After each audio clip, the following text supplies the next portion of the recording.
What's happening, people? Welcome back to the Brothers Geek Out podcast. Another episode for you. Us brothers going to geek out over some things that we've watched and some news and some real world issues as well. Guys, as always, please check the description if you want to skip the catch up that we do, what's going on with the brothers, if you want to skip the real world news that we cover and our thoughts around that. If you want to get straight to the geek out stuff, check the description. The timestamp will be there. You have the flexibility to skip to any part of the show.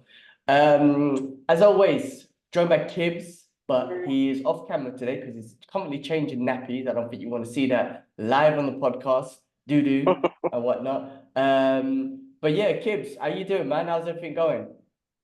What's happening, bro? All good, man. Yeah, I'm changing the nappy, but what she just did now is something that I don't even know what to say right now. But Not even that. She just dropped her dummy behind the heater, bro. oh Behind the no. radiator. Oh no. I don't even know how I'm gonna get that out. I do want to. Yeah, exactly. You want to put your hand down there and try and get that? Because my hand ain't gonna fit in there. Yeah. So yeah, daddy duties, poopy duties, bad breath, and dummies. Okay, so you're gonna have to stand here while I try and do operation right now and try and get this too. No, don't be upset. Don't be upset. Oh, my baby, don't be upset. Don't be upset. You dropped your dummy there. But other than that, bro, daddy duties. I'm actually feeling my age right now. It's getting. I don't know, honestly, how dad did it with four of us and trying to keep control of the things. And I don't know. I got no idea, but I've realized how demanding it is, isn't it, Bubble? And yeah, she's cute though, man. She's walking around the house a lot more. That's amazing. She's brave enough to kind of just stand up and then like find her balance. She's got her balance, and she'll take like probably about 15 steps, and then she'll like start losing, and then she'll sit back down. But she's proper walking around now. But that's awesome. That's awesome. Can't wait to see them Other than next that, week. yeah, no, it'd be good, man. You could take them away, let them stay at mum's, and you look after them, bro. Change the nappies and everything, bro. No, I'll leave that to mum. But yeah, other than that, getting there, guys. It's been a busy couple of weeks. I know I didn't catch up on last week's show. Oh, just again, it's really hard to find the time now because Nia's won now, and as you can see, she doesn't even want to sit down right now, which is full on. Well, we can't see because the camera's not on, but we can hear Yeah, it. yeah, it's full on. Okay, let's try and work this out. How you been, bro? That's nasty, man. What are you doing? Yeah, I think on my side's all right. Just looking forward to coming home next week. Yeah, it's just been a busy week. You know, I injured myself in jiu-jitsu on Monday, so I haven't trained properly, man. I shouldn't have done it, but I rolled with the biggest dude there. And I was just like, oh, it might as well. And it just, because of his weight, I mean, weighs over 100 kgs at least, and I weigh 57 kgs. Just because of the pressure, it injured my rib. And now that I'm older, I don't push through with these injuries. I immediately took the next day off. It really hurt that night, but I took the next day off. And I felt a bit better, but I was like, no, I'm not going to risk it doing martial arts like wrestling and kickboxing or whatever, MMA. I don't want to take any pressure on the ribs. So I literally took the week off for martial arts. I just knew it would be good. So yeah, I haven't trained that well this week. I mean, I also got this mad case of tennis elbow, which has been so painful, I've never had it this painful. I know I've had it before. I remember in Singapore, I had tennis elbow on one elbow and golfer's elbow on the other side. But for at least a year and a bit, but they weren't as painful as what I got right now. It was just irritating. But these are so painful. This is so painful right now, so I'm trying to rehab that as well, which is annoying. So body's a little bit breaking down, but it's cool. I'm gonna train hard next week, and then when I'm in the UK, I'll take a week off and then like I may do some maintenance stuff in the UK. But yeah, other than that, you know, things have been cool. Bit frustrated as always with Dubai as usual. Still got this hole in my ceiling and the roof and Mother. all week, So what they're man. All saying? week. So I mean, it really frustrates me just because of the way people don't. I really hate the way these people don't consider other people. They're not what's the word? Considerate to other people. So Yeah. last week Saturday, landlord's like he's gonna bring this dude. He's gonna take a look Saturday morning. So I'm like, all right, cool, no worries, that should be fine. To be fair, Elia came back, so it was kind of like we're gonna take the Saturday and chill anyway. But I was like, all Yeah, right, yeah. listen, we'll stay at home. My guy doesn't even respond or nothing. Landlord doesn't give me no update or anything. I'm starting to get a bit frustrated. And I'm like, bro, are you guys gonna show up? Guys don't even message till late in the afternoon, evening. And he's like, oh, we're gonna come in the afternoon. I think the guy's a bit busy and whatnot. I was like, all right, cool. Doesn't even show up in the afternoon. No, I'm so sorry, bro. Couldn't come. And I'm like, you know what, bro? Like, we kind of it's a Saturday, like it's Mm. our day to do stuff. We kind of stayed at home all day waiting for you guys to come. It's getting a bit frustrating that we wasted our day. And then he's like, "We'll come Sunday." I'm like, "Listen, bro, if you come Sunday, you need to come between 10 a.m. and 11 a.m. because we're gonna go out, and I'm not gonna stay at home waiting for you lot, right? Because I'm getting landlord's cool, but I'm getting a bit frustrated. But I don't want to be rude. But I'm not wasting my days because these people, not the landlord, it's the worker, it's the Mm. contractor, don't give a shit about other people's time. Really don't. I get angry because of how inconsiderate they are. I try to control myself. So anyway, he comes Sunday, the morning, whatnot, checks it out. So my guy, landlord's talking to him. They're talking about Monday, the next day, next day. And this is what pisses me off. If you're busy, if you got contracts to do, why don't you say there and then, no, we can't do Monday. I've got some contracts to do. I could do Wednesday, Thursday, right, whatever it is, right? So I'm telling the landlord. So anyway, he's talking to him Monday. My guy don't say nothing. He's like, yes. Mm. I'm telling the landlord, like, I know I fly next week, but I'm telling the landlord I'm flying tomorrow just to give a deadline because I know how these people are. They don't, like, I know with deadlines and shit, right? And the way Dubai works, right? Bro, it comes Monday, no response. I'm like, is this guy coming? No response. In the evening, I get a message. Oh, I'm so sorry. I've been trying to contact him all day. He's had a few contracts and he couldn't come. I was like, so why did he even agree on Sunday to say he's gonna come Monday? Why didn't he say that? What's wrong with these fucking people? So I'm now frustrated. Then the landlord goes, look, he's agreed to come on Thursday and Friday. And I'm like, I've been telling you for the longest time that Friday I'm flying out. Like, I've told you this for the longest time. What do you mean he's coming Friday? No, he can't come Friday. Let him come Thursday and do what he can. Thursday comes. Surprise, surprise. No fucking contact from anyone. Don't hear anything from anybody. I'm like, bro, is this guy coming? Like, what's happening? I'm flying out tomorrow. Like, I can't leave for a month with a hole in the ceiling. What if it rains? What's going on? Ah, bro, this guy said he's had a back problem and all this sort of stuff. I'm like, now I'm frustrated. I'm like, fuck's sakes, bro. Like, now it's a month. I'm gonna be leaving with a hole in the ceiling. It's been 2 months like this. This guy's not even reliable. You just like him because of the price. Like, what the fuck, man? Like, this is really, really bad, man. What if my shit gets damaged? I don't care about your house anymore. What if my stuff gets damaged? Because now there's a hole in the roof. So anyway, that's just been the conversation. This fucker obviously didn't show up. So I'm just so frustrated with the way things work in Dubai. It's so backwards.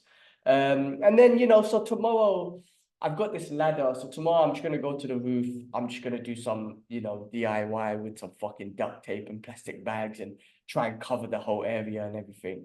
Um, so yeah, I'm gonna do that tomorrow. Just so frustrated. That's all I could do. That's all I could So do. I mean, what's the landlord saying though? If anything gets damaged in the house? nothing. I mean, the thing. What's anyone gonna do? The thing is, you can't even say you're gonna pay for this. No one's gonna take accountability. That's what the point. That's how Dubai works.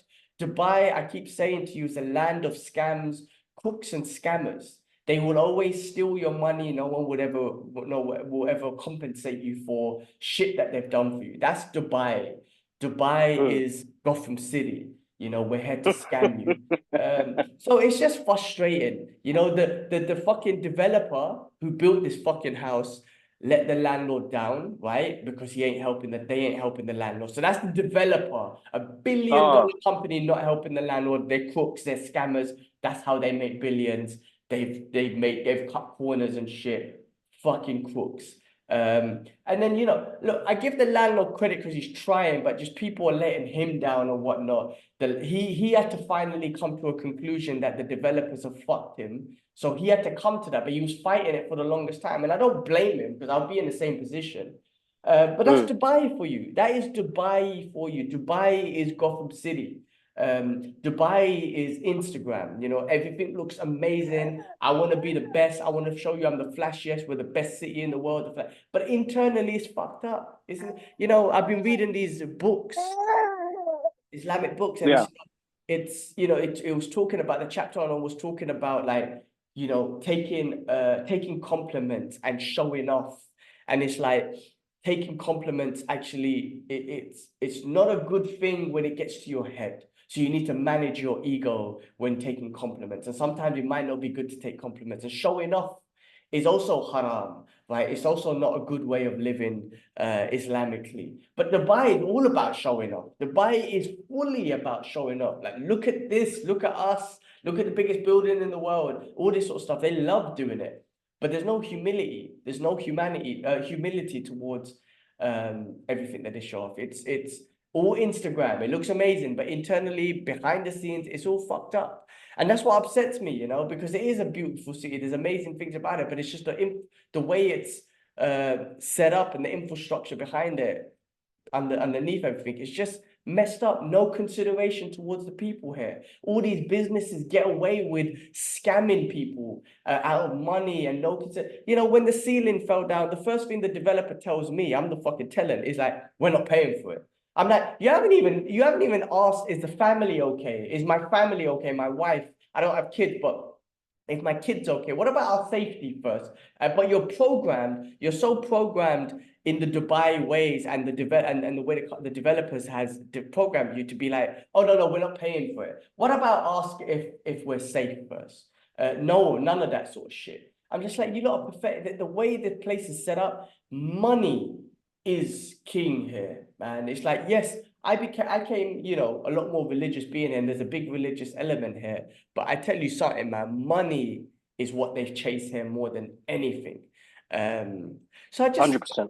it's so frustrated. It's so frustrating that it's like that. It's upsetting, you know, and it's disappointing and whatnot. But no country's perfect. I know that. No city or country is perfect. But it's just the way these people have no consideration. Like I wish like I think bad things. Like I know they're here hustling. Like, if you're here hustling, then hustle. But don't Yeah. hustle me out my money. Don't be a crook. You know, there's so many people that's robbed me for like 50 dirhams or whatnot. I'm like, that's it? That's all you hustled me for? And that's it, you lost business now? Like you happy that you made an extra 50 dirhams? Now I'm never gonna call you. So you lost way more business just because you wanted to steal 50 dirhams from me. All right, take it. Like it's so like that. And I'm like, But the way they see it is they do that to 100 people, they made a shitload of money, innit? yeah, but then there's It's a 100 numbers game, bro. It's a yeah, but that's numbers game. But then 100 people's business they lose, and that's 100 people telling them don't go with this guy. There's 100 people posting on Facebook and all these sort of things. Don't go with this person. They're crooks, like calling them out. And also, you talk all this religious talk, and I know we're all hypocrites when it comes to religion because we all do things. But all this religious stuff, and then what your first thing to do is to rob people. It's just upset. It's just frustrating. I mean, this place is, you know, it really knows how to push my buttons. Really has been for the longest time. And I'm trying to not be stressed. And, you know, first thing you log into work, trying to deal with work, trying to deal with the landlord, getting disappointing news with the landlord, trying to reassure your wife, your partner, she's putting stress on as well. You know how hard it is not for me to turn Hulk and just Hulk smash the shit out of the fucking place? Like, do you know what I mean? Like, it's fucking I know, hard, bro. I know, I know, To not I just know. go crazy and I don't want to say anything wrong to my wife. Is she you know she's just concerned as well. But the frustration with everything, I want to snap on everyone.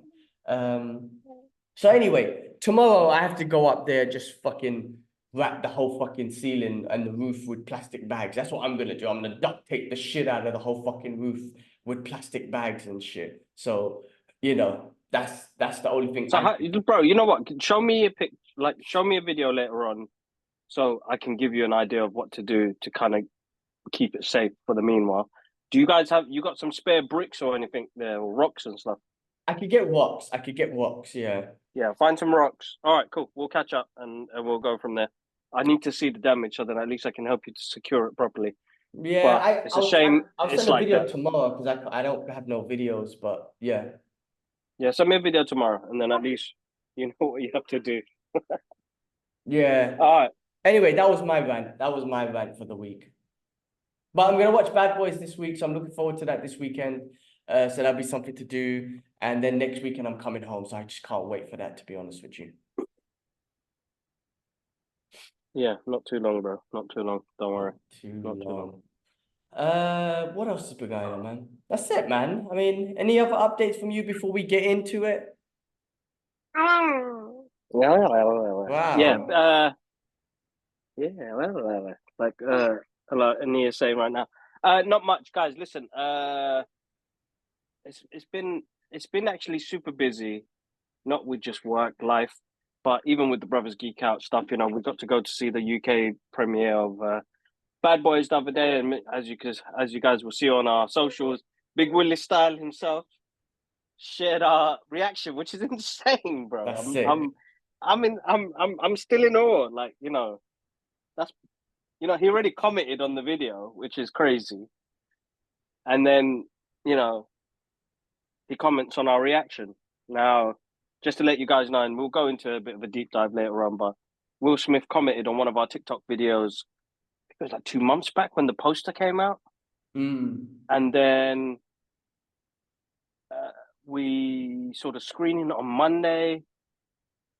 And then on Tuesday, was it Tuesday or Wednesday? Somebody sent me the link. I didn't even know that he shared it on his Instagram stories. Amazing. Yeah, and yeah, it's been mad. But listen, guys, go check out the channel. We've got so much content. I'm not sure. You're right. We have been shadow banned or something because our views have been horrendous recently. On YouTube, especially. But yeah, because like on everything else, we're kind of really all right. But on YouTube, especially, and I know recently we got revoked on some guideline issues or something. I don't know what it was. What, with But YouTube? I didn't see yeah, that. yeah, yeah. I got the message the other day. But anyway, listen, it's not our main focus. You know, the main thing is us getting the podcast out there and kind of going from there. What's up, Baba? And then, oh baby. But check it out. We've got some really good interviews up at the moment. So we've got the director. Oh, sorry. Give me a second, guys. G-Man, you start. Okay, we'll get into that stuff later on. Let's just quickly talk about and get into real world issues.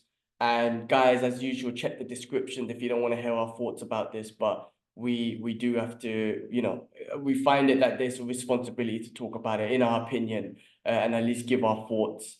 But you know, as always, free Palestine, free Sudan, free Congo.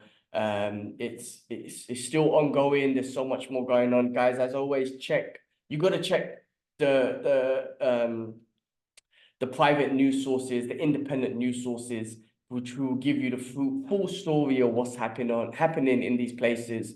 The mainstream propaganda media will never give you the full story because there's agendas there and whatnot. I mean, this week, you know, so again, you know, Breaking Points, Mark Lamont Hill, you know, check those out. Zateo, check those out. But you know, this week the one thing I was reading was you know, the US was putting, you know, sanctions on the ICC because they put a what you call it, arrest warrant out for those yahoos and that Yahoo in the Israeli government, right-wing government, which is right for war criminals, for war crime. And for the fact that the US is putting sanctions on them, it's kind of like they've really made the US look bad in this whole thing. Like it's really showing the globe like where they stand with humanity. It really has. I mean, to put sanctions on the ICC, so it's based, and I've heard this from some senators as well. They were like, oh no. These international laws, it's not for us. It's for those savages in the global south. It's for Africans and that savage in Russia and whatnot. It's not for us in the West. We're not a part of, you know, we don't have to respect international law. That's not according to us. So see, it's all bullshit. They don't respect international law. As Rogan put it in one of his videos, genocide's not okay unless we're doing it. That's exactly what it is. You know, all the war crimes and all the war criminals coming out of the US and the Western world, Europe, Britain, Israel. It's kind of like, oh no, we're allowed to do that, you know. But listen, if they're from Africa or the global south or even Russia, then no, put criminal court cases on them. It's disgusting. They've really lost so much faith in the world. I mean, the world is seeing it. It's I don't know. It's crazy, but. It's double standards, bro. I'm telling you, bro. Double standards. I mean, everyone's seeing it. Rich and poor. But now it's like, bro, I'm telling you that I swear since COVID, governments and countries have been jokes, bro. Like you finally seen, like we've always known that there's a different agenda to them people in power because they see themselves far more superior than the everyday folk. And we're just law-abiding citizens. But after that the genocide that's been happening and it's more public about it, people are seeing the truth. People are seeing the truth. People are standing up for the truth. But it's double standards, bro. Americans have always been full of shit anyway. Yeah, I mean, they're really showing it, and social media and internet's really showing it so much. I can't believe they're just willing to lose all that face just for Israel. Why not just, if you really want to be the global peacemakers, why not do the right thing and stop this genocide? I mean, it's disgusting. You know, I was just about to say that you know, there was an Irish prime minister who spoke out in Ireland, in the Parliament House in Ireland, and boy, he got emotional. And he was just like, I hope Yahoo burns in hell. Like, what is that? Where's the soul of the Israeli people? It's crazy. But this week was like some Israeli flag thing or something, whatnot. And you had all these illegal Israeli settlers, you know, attacking people and calling genocidal and racial things in West Jerusalem. You know, again, this is not on mainstream news. Of course it won't be on mainstream. So you got people in the West just saying free Palestine, stop the genocide, please stop killing innocent people, please stop killing innocent children. You know, just that, right? You got a couple of idiots that might say something, but then you got a whole group of people in Jerusalem who are waving the Israeli flag saying death to Arabs, death to Muslims, attacking G-man, people. give me a moment. I'm going to jump back on the call, but you continue. Yeah, okay, cool. Death to Arabs, death to... And nowhere for the mainstream news. I mean, it's the racism is disgusting. And the double standards. And then that's why it's propaganda media, because you're just trying to show one side of the story to thing. I mean, Malcolm X has the best quote about this, and everyone keeps posting it because it's so relevant, whether it's something to do with the, you know, be careful of the newspaper, because they will have you loving the oppressors and hating the oppressed. And it's exactly what it is. It's 100% exactly what it is. So, you know, that's been, you know, been troubling and whatnot. And again, people are like, you know, how come I don't know about this? How come no one's talking about all the other wars? First of all, because your mainstream publication, I keep saying this, your mainstream propaganda media doesn't talk about other situations. I mean, I'm learning more about Sudan and Congo as I'm researching it, and that's why it pops up on my feeds and on Instagram and YouTube. You know, what's happening in Congo is disgusting, and you know, because of the minerals and the cobalt mines and you know, the stuff that we use in our phones and our laptops and electric cars is causing like so much like death and stuff in the Congo and civil war, and you know, all from minerals and stuff, you know. And because of these technology companies, I just want to, you know, they're a big part of just buying these minerals, of course. And then the government, obviously, there I wouldn't say is perfect either. But when the big technology companies are not putting the right infrastructure in place and they just want the minerals, they don't give a fuck where the minerals are coming from. It's like that movie Blood Diamond. Nobody gives a shit where the diamond comes from as long as they just get it. It's the same thing with these cobalt, the mineral cobalt. The technology companies like, just bring it to us, we'll buy it cheap. They don't give a fuck the way it's being mined by, it's literally a slave labor going on there. Women with babies on their back mining this up. You got gangs basically killing each other and whatnot, trying to get these cobalt mines, and then they sell it to these technology companies. So, you know, I'm learning more about that. I'm learning more about fucking this guy called Leopold, who was like a Belgian king, just like in the late 1800s, early 1900s. Bro, my guy killed over like estimate 15 to 20 to 50, oh, sorry, 10 to 15 million people in the Congo, not mentioned in any history books, not mentioned at all. I'm like, why am I learning about this guy now? Why have I never heard this guy's name?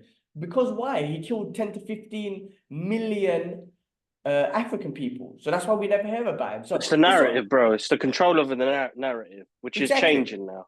Exactly. So where we're taught in schools that, you know, what the British did was, yeah, we did it for our country, blah, blah, blah, and the rest of it, to make us feel like, oh, yeah, shit, yeah, what they did was good. But then you realize after, sustainability-wise, when people start knowing the truth and start doing research themselves, start learning history themselves, it changes the whole narrative structure to say, hold up, these motherfuckers still from my country, and they're doing what they're doing now, and they're trying to justify it. Yeah, Somebody was telling me about Alfred Hitchcock the other day, and I was like, bro, that guy caused famine in India. That guy killed bare people, bro. No, not Alfred Hitchcock. You're talking about oh shit, one time about fucking. Oh, sorry, I'll stop for like. Sorry. Oh yeah, who's the prime minister? I was just about to bring him up as well. What's his name? Fucking Hitchcock, you know. Alfred Hitchcock. Good evening. Remember that? Sorry. Hold up, bro. Nia's not settling. It's all right. Give me a moment, guys. I don't know why continue. I've gone blank on this guy's name as well. The prime. Oh my god! Why? Come on, G. This is where my memory. I get frustrated with my memory. The fuck's his name, man? Oh, I gotta Google this motherfucker. How can I forget this idiot's name?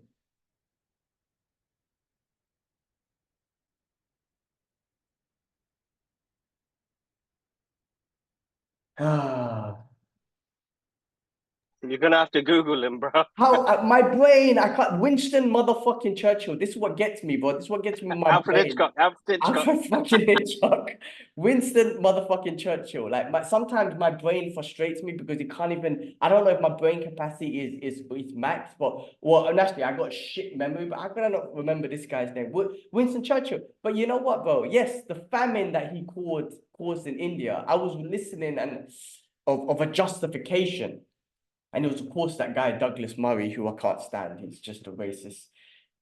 I think I don't agree with what he says anyway. But anyway, they were trying to justify it. And they were like, you know, some of the key points that they were trying to put, it was like, it was World War II. There was a war going on and stuff like that. It's like, fuck off, man. I mean, the guy literally said that, you know, like he said literally things about the Indian people just being lower class of people and all that sort of stuff. End of the day, they just don't want to admit that these old leaders were pieces of shit, and these new leaders are pieces of shit. And I'm not just talking about the Western leaders; they're all over the world. People just don't want to admit it and justify this thing. Same thing was happening now. You're literally justifying babies being blown up in Palestine. You're literally justifying slavery that's happening in the Congo. You know what I mean? Like for our benefits or whatnot. There's always going to be justification for this shit. But yeah, this guy caused famine and shit like that. But same with this Leopold dude. Like, why is he not in the history books? No, but they won't do that because again, you know, it's the Western history. I don't think there's anything wrong with it. Because it's like you tell history for what it is. Like, we got to learn from this. Without knowing, how are we supposed to learn? So we're supposed to learn from this. Like, yes, listen. There was these positive things, and I'm sure every person or everything had positive things, right? Churchill, at the end of the day, one of the positive things you could say was he brought Britain to victory with World War II. I mean, look, Russia was massively involved with World War II. They don't get the credit, but millions of Russians died, and without Russia, they say that the World War II, they wouldn't have beat the Nazis straight up. But listen, he was a big part of the war campaign that happened. But end of the day, he done horrible shit like Dresden and the famine in India. Like, yes, speak about the positives, speak about the negatives. Like, people got to learn from this shit, man. But yeah, this Leopold dude, because he killed Africans. Nobody gives a shit in this side of the world. They don't want you to know that. Right? That's why he's not in the history books. What's happening in Sudan as well? I'm trying to learn now, but there's a whole civil war stuff going on with some rebel army against, I think, like the government army or whatnot. I'm still trying to learn more about it. But again, why don't I know about it? Why is it not in mainstream media? Because they don't want you to know, because they don't give a shit.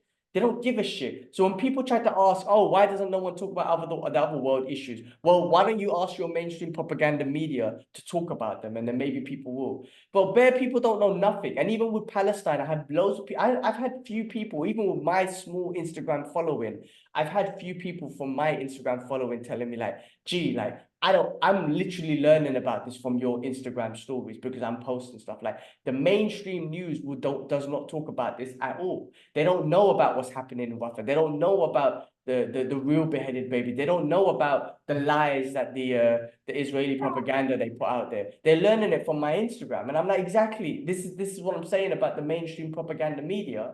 They won't speak about us things. So that's why it's important for us to keep sharing, even though I got a small Instagram following. People are learning shit, and that's what's important about us talking about these things. Yeah, it's about education, bro. It's about sharing it. It's about people knowing. But then, listen, bro, there are a percentage of people that they live in their own worlds.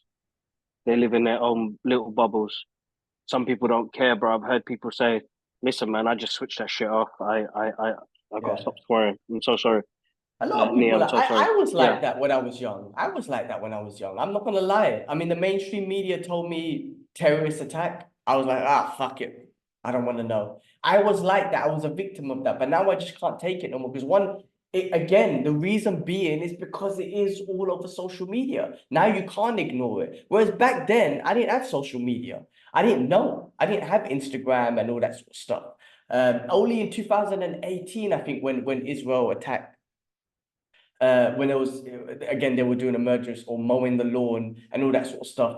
Then I started learning about it, and I was like, what's going on here? So this is what I'm trying to say. That's how recent it is for me. But before that, I didn't know because the mainstream media didn't tell me anything or the truth. So a lot of people are like that now, but now there's less excuse because there's mainstream. But listen, you can't.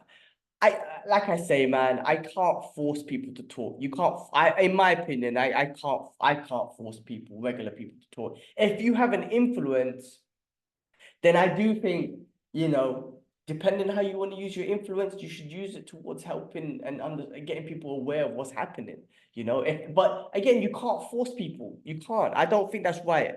If someone chooses to ignore it, if someone chooses to believe what they want to believe, based on the research that they've done or whatever it is, or just whatever the narrative is, it is what it is. You know what I mean? But some people, like I see, I would bring up this idiot all the time, the traitor of all traitors, the most useless Palestinian on the planet, that DJ Khaled dude. And I hope, and when I say I hope, he should be cancelled. I hope he's fucked. He's a traitor. He's a disgrace. He, yeah, ain't saying a single word. Like, ain't saying a single word. Fucking, people like him, I would cuss. It's important for us to talk about it, guys. It really is. It is important to share the message. It is really important to get people aware of it. Some people will not. Don't worry about them. You keep posting it. And notice people are reading your stories. Trust me, people are reading your stories. They're getting aware. They just might not want to say that because they don't want to get involved with politics or whatever. I don't get involved with politics. I don't speak about it at all outside of this podcast and on my Instagram. Outside of that, I might speak to a friend about it, but at work or whatever, in general conversations with random people, I wouldn't bring it up. I wouldn't bring it up at the gym. You know what I mean? So, of course, in work, I'll never bring it up with anyone, even though I know the people I'm talking to see my stories and shit. I'll never bring it up to anyone. Don't need to. So, yeah, anyway, that's just been, my thoughts this week about all of that. I don't know what's happening, man. That Yahoo is definitely not going to stop the war because it's in the best of his political interests. As soon as he stopped the war, he's getting arrested. The case is on him, hopefully on him for being a war criminal, but his own country is against him, for all this corruption and whatnot. So as soon as he stops the war, he's done. That's why he's doing whatever he can to keep the war going. But what will happen is the US will just take him and just give him asylum in their country. They can just come hide out here in Florida or whatever. So he's safe. The US will protect him because they're criminals as well. It's fucked up. I was telling Ash last week, I'm reading this book called Operation Paperclip, and it's fucking deep. Operation Paperclip was basically after World War II. the US literally took over, I think it was over 100 or maybe 1,000, sorry, more Nazi scientists over to the US to help them advance in technology and weaponry and space and whatnot. And their excuses was to not, what do you call it? If they didn't take them, the Russians would take them. I mean, it's the same thing that they'll do with Israel now. They'll take that prime minister and look after him or whatnot. But it's fucked up. And these weren't just ordinary scientists. Like these were bad, evil human beings who done scientific experiments on innocent people in Germany. It was disgusting by innocent Jewish people in Germany, man. Like these are war criminals, right? But because they were scientists, they got away with it. The right thing would have been trial them and put them in prison. But no, countries like the US, and I'm sure Russia would have done the same. It's like, no, we need to take them. They got intelligence. Like after all the people they've killed, after all the horrific things they've done in the world and to the Jewish people, you want to take them now. So what does that tell you? Like, what does that tell you? Like your biggest ally, Israel's biggest ally being the US. I mean, all taken on, it's crazy. It's fucking crazy. Just shit drives me nuts. The global south is waking up though. The global south is waking up for sure. I mean, they've been awake for a while, but I think the population is waking up because of social media, man. We're finally seeing it and people finally seeing it. The generations are seeing it. And that's a good thing. That's a good thing. Anyway, guys, donate. What you could do, man, as ordinary people. This is what I think, speak about it, share about it. You don't need to be someone who just goes around talking, but, share it, go to protests and support, donate whatever you can to these causes. That's what you can do. Boycott Starbucks and McDonald's and all these fucking Zionist companies. Boycott them, fuck them, right? Do that stuff. That's what you could do as ordinary people. Don't do anything crazy, don't say anything stupid. Stay away from that because that's what they'll associate with, and you shouldn't be thinking those dumb, crazy things anyway. But boycott, spread the message, and donate. All right. Well, look, guys, let's move on to some of the geeky stuff. Again, we'll finish off by saying free Palestine, free Sudan, free Congo, and we'll get into some of the geeky stuff now.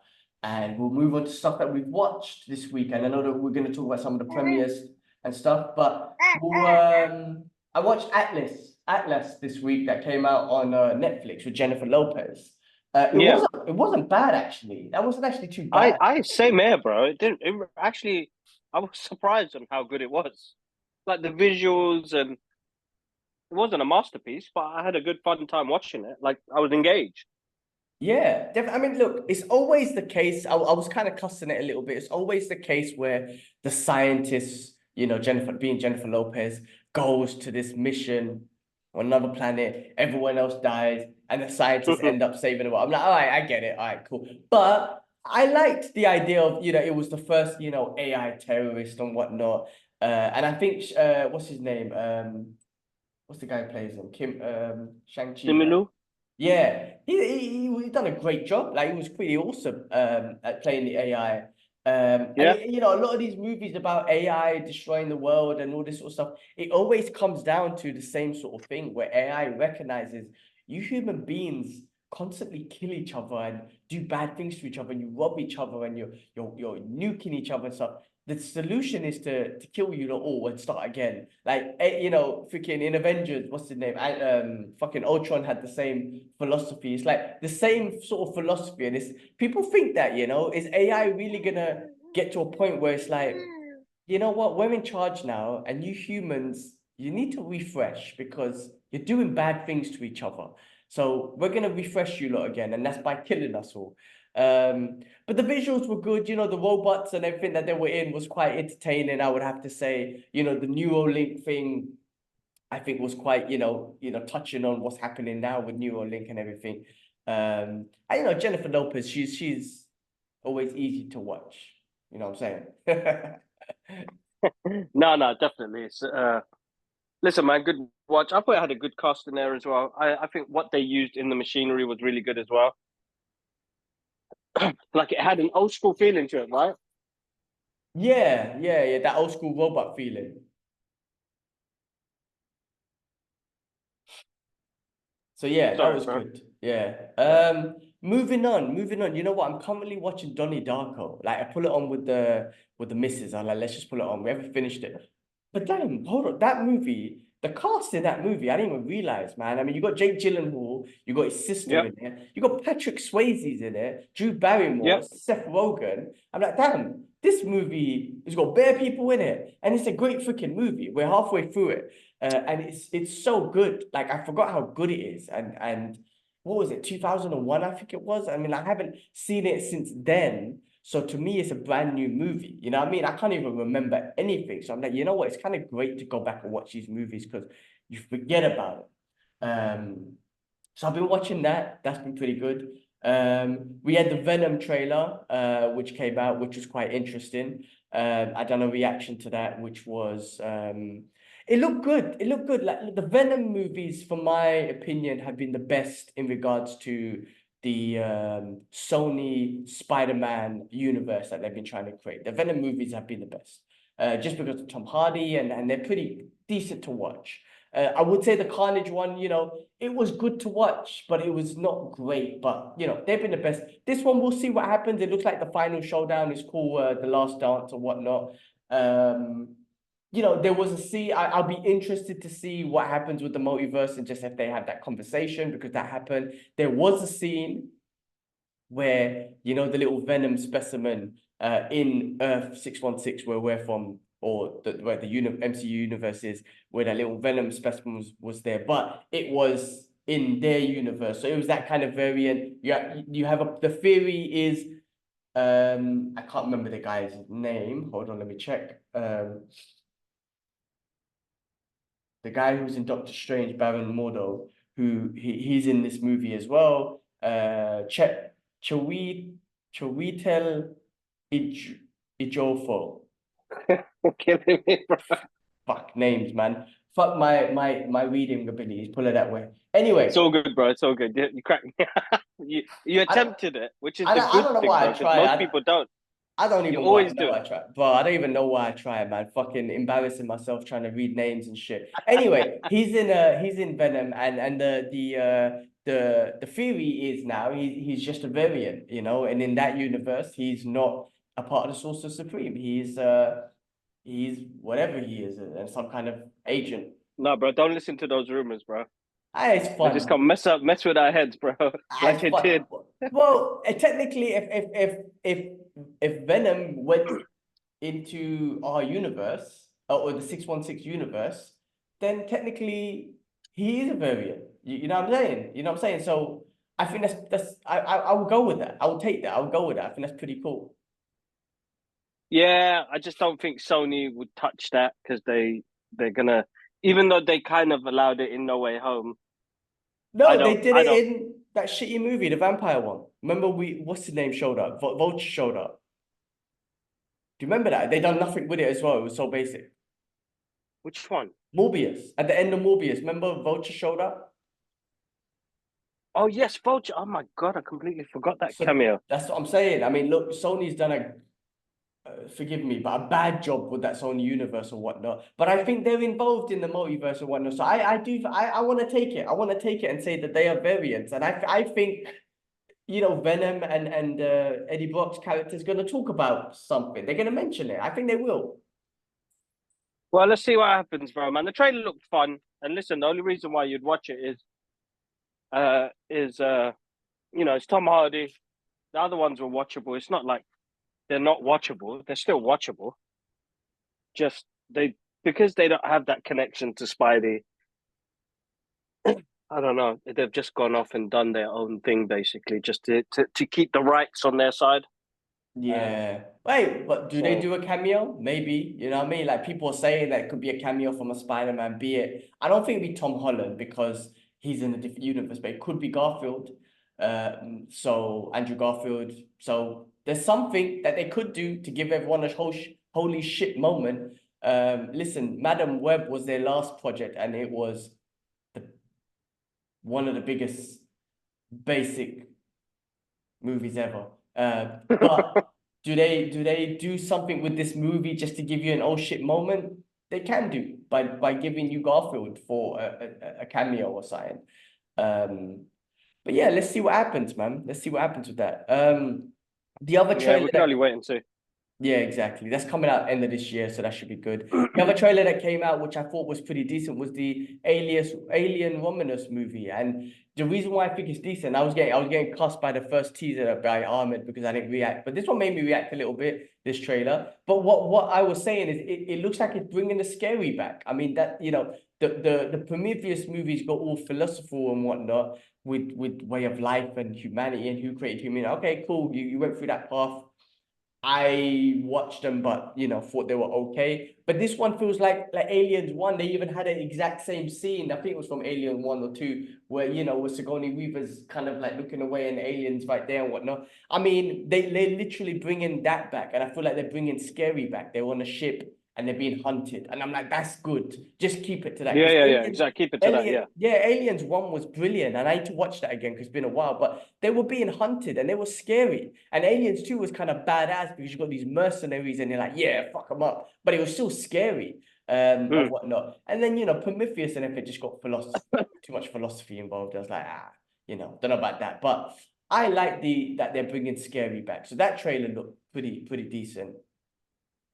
No, listen, that's a good trailer. It has the old feel to it. It had yeah, that bit of oldness in it. I think like with Ridley Scott on it, and I think with the new director, because he did what did he do? He did Evil Dead, which was really good. The recent Evil Dead. He knows. I think as a fan, he knows what to bring back. Is what we enjoyed in the first two movies. So no, all the best to them. That looks good. I'm looking forward to that. That's like one of those small movies that I'm most anticipated for because I feel like it will be it's going to be really good. But it's not on a big scale, like on the low level. I shouldn't even say low level movies. All movies are great, but one of them small movies that just blow your mind, like everything, everywhere, all at once. I mean, one of those moments. I don't know if it'd be one of that, but I think for you, because I know I know how much you loved Prometheus or whatnot, and the flute playing. Shut up, man! Forget those movies, bro. I'm being sarcastic, obviously, if you see my face. But I think for you, this might be like a redemption sort of thing. So you're kind of looking forward to like give me back what I always loved about Aliens, which is that scary feeling and being hunted. And Aliens, I don't need to know the background and whatnot, because I know with Prometheus you lost it. So I think maybe you're looking forward to that, taking it back. Prometheus and Covenant, I was like, I remember Jakub.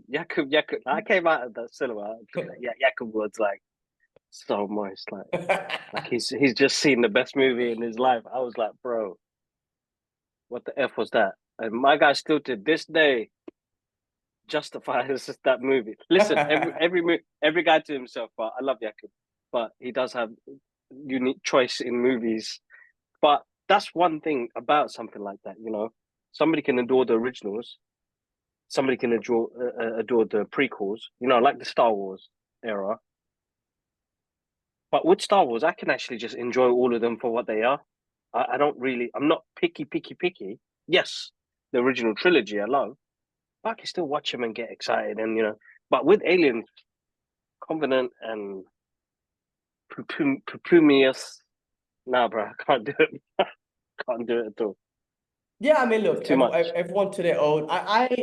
I don't hate them as much as you. I watch them, but I'll never watch them again. That's what it is. But I don't think like they were as bad as what you think they are. But yeah, I mean, maybe this is what I'm saying. Like this is why I think why you might be excited about this one because you're like, okay, thank you, back to the basics. Because even with all the Alien versus Predator movies, it became a novelty, and it became like.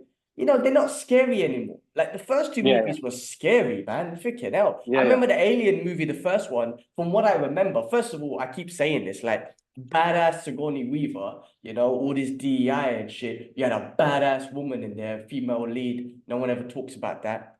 And two, I don't think you even saw the alien until the end. So the Yeah. anticipation of seeing this thing and they're being hunted by this thing, you're kind of like, this is fucking scary, man.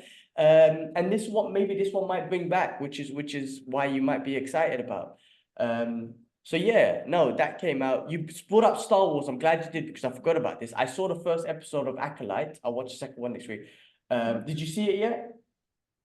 I haven't, bro. I haven't had the chance. I'm hoping tonight. I've got some work to do. I'm gonna slap it on in the. I shouldn't slap it on in the background, but there's so much to do, bro. I'm finding it hard to find time to. I'm slowly finding it very hard to Well, find time to do stuff, bro. I know. Timing is difficult, especially if you've got kids and whatnot. I Yeah, watched the now first. it's like really specific. But yeah, no, listen, bro. I've been hearing great things about it. Like Yeah, just with everything else, but I feel like somebody said that something the other day that kind of said, "Okay, I'm kind of excited." Is that they've tried something new here, and they're going through a different story and timeline. Is that right? yeah, exactly. I mean, look, listen, I keep saying this.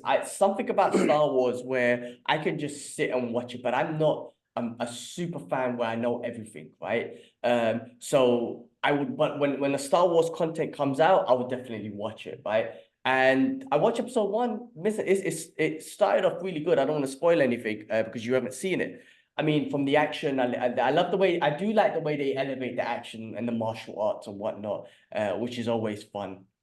And yes, they're taking it down a different story, which got me interested so far because now you're getting Jedi's involved. Now, we've had a lot of Star Wars shows where Jedi's were not the main focus, right? Mm. And from what I remember and love from Star Wars, just as a basic fan, is the Jedi's. So when you did see a Jedi, be it Ahsoka, be it Luke showing up, whatever it is, you get excited. They did have an Ahsoka show actually that was based on a Jedi, but this one seems like a lot more about the Jedi. What do you call it, religion or whatever the hell you call it, Jedi Force or anything. But yeah, I just watched episode one. So far, I'm enjoying it. I think Star Wars content for me is easy to watch. I wouldn't say that I'm as invested like a super fan, but it's always easy for me to watch. And I'm looking forward to watching episode two and seeing what more they do with this. But it looks good so Cool. far. Looks good so far. What else have I watched? I think that's it from my side. So without spoiling it, I've watched Bad Boys and you guys went to the screening. What can you say about the movie and what am I looking forward to watching this tomorrow or Saturday? What do you think? Uh, listen, as I said, and I don't. Did you read our review? You've read our review, yeah. It's a I'm reaction, really and truly. So yeah. it's just us. Uh, listen, bro. Compared to the last one, this one is good. Like the last Well, one, like one and two, I could sit down and rewatch again. It has a mm, rewatchability to it, yeah. mhm. Uh, Number three, when it came out, yes, it was great to see the two together, but I honestly didn't feel their chemistry much as I did in the first two. Like they just had this bond, and I feel like they lost that in number three. The heart of their relationship kind of got lost because there was this story about his son and when he was undercover, and it kind of got too too much suddenly, I think. And it kind I of agree. lost the love between the two characters. Bro, this is one that I felt like it brought the characters back. It was great fun. There is some awesome moments.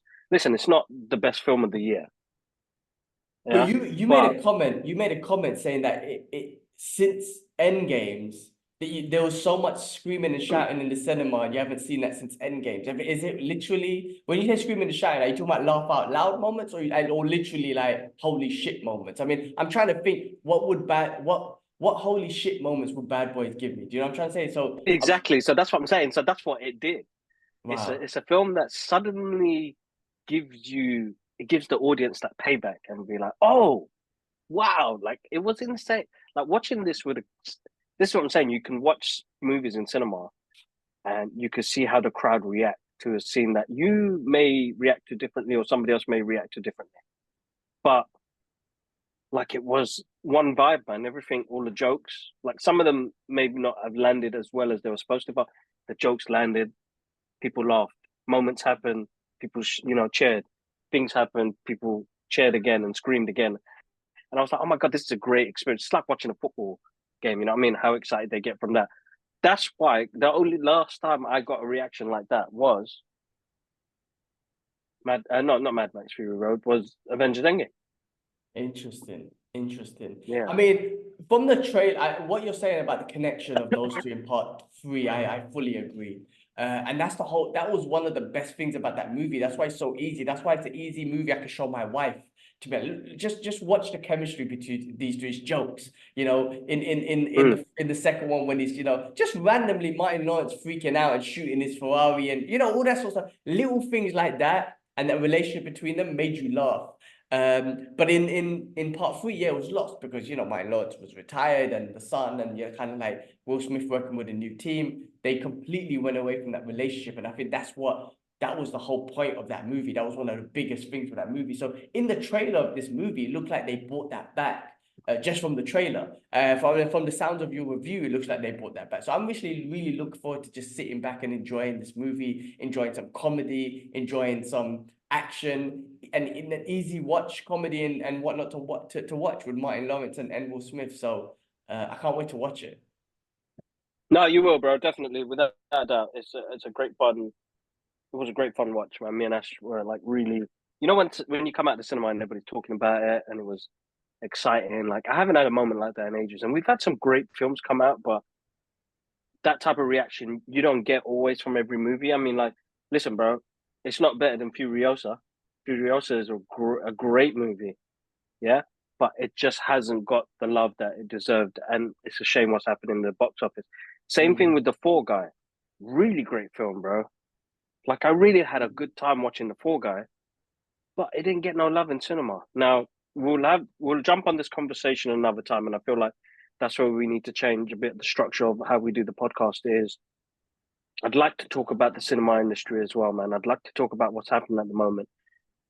People are not going to the cinema because unless they see the reviews online, like they would see on our podcast, or they'll listen to our reviews on, you know, Insta or TikTok, and it will make that person's decision to not go see that in the cinema. Now, the amazing thing about the cinema going experience is what happened in Bad Boys 4 was that I got to enjoy this amazing movie with an amazing crowd, which everybody can do. But knowing the studios are going to bring it out in 2 months or a month or a week later on VOD changes the whole concept of that. And because of what COVID has done, and it's another touchy subject that I wanted to touch on, because COVID did fuck up a lot of people, and I think genuinely messed up with my mental health as well, is that I do find it hard. No, sorry, I find it easy to say, oh, you know what, I'll just watch that at home. Yeah, I mean, look, I think that is what you kind of mentioned. I think there is, be it COVID, right? Because even with COVID, right, what happened was even with everything got shut down, right? So movie productions, all that stuff got shut down, and now things are back to really normal in some sense. All those productions that come, so you're getting great movies like, you know, Dune 2 and Furiosa and all that sort of stuff. So you're getting movies coming back, but yes, COVID and video on demand and the streaming services has made it very comfortable to be like, yeah, fuck it, I'll just watch it at home. And I do feel like that too. I don't go to the cinema as much as I used to as well. One, because, you know, now I've got to cater for my wife as well, and she doesn't always want to go cinema. So I think maybe if I was single, I probably would have gone more. But also, I do like that element of sitting at home and watching a movie. Not every movie I do want to watch on cinema now. Like, I'm like, fuck it, that can wait for, you know, what you call it, sitting at home and watching at home, basically on streaming service. So it has that. Some movies, like, I don't know, Bad Boys for me, I feel like a cinema movie just because it's going to be fun to watch. Furiosa, cinema movie. Fall Guy, I watched it on download. So and yes, I think people, but you know, that's the way the internet runs, man. I mean, even, you know, if everyone gives their thoughts, and people take those, like, I don't know, with movies and all that stuff. Again, people give negative thoughts. People like to shit on people. We do shit on things, but we try to be respectful towards the artists and you know, the production work behind everything, because there's so much to it. But people would take that literally and be like, fuck it, I'll just wait then. You know what I mean? I always think make it be the judge yourself. You know, if it's something that interests you, go watch it. If it doesn't interest you, then obviously don't fucking watch it. Don't waste your time. But if it's something of interest, Be it Furiosa, and you're like, oh, that's from Mad Max. I loved Mad Max, Fury Road. Then go watch it. But if you're like, it didn't make much in the box office. It's a female lead. I don't want to watch it. Then I'm like, go. Then you haven't made the judgment for yourself, and I think that's wrong. Don't judge it on that. But that's the way the internet is. That's the way people think is, and people are lazy as well. You know, there's a commitment going to the cinema. There's a financial commitment. There's getting there. There's people. You know, I suffered this in Dubai. There's people talking and ruin the experience. And like, so when you're kind of like, rather than go for all that hassle, you know, people buy popcorn and snacks and whatnot. You know, people might just be like, fuck it. No, it's a lot. It's a lot. I know it's a commitment, and you're right.